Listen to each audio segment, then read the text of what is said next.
Multigrain அடை செய்ய போகிறோங்க. 1/4 கப்பு சாப்பாட்டு அரிசிங்க, 100 கிராம் துவரம் பருப்பு, 50 கிராம் பாசிப்பருப்புங்க, 50 கிராம் கடலப்பருப்புங்க. நல்லா ஒரு 4 மணி நேரம் ஊற வைங்க. 4 மணி நேரம் கழித்து அது ஒரு மிக்ஸி ஜார்லையோ கிரைண்டராலையோ மாற்றிக்கோங்க. அதோட சோம்பு, இஞ்சி கொஞ்சோண்டு, காத்துண்டு இஞ்சி, ஒரே ஒரு பூண்டுங்க, கொஞ்சோண்டு பெருங்காயத்தூள், காரத்துக்கு ஏற்ற மாதிரி மிளகா, வரமிளகா, கொஞ்சோண்டு சோம்பு தூளுங்க.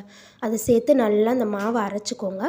மாவு அரைச்சி எடுத்ததுக்கப்புறம் பொடி பொடியாக கட் பண்ண வெங்காயம், சின்னதாக கட் பண்ண தேங்காய் பீஸு, முருங்கைக்கீரை அதெல்லாம் சேர்த்து மாவை நல்லா கலக்கி எடுத்துக்கோங்க.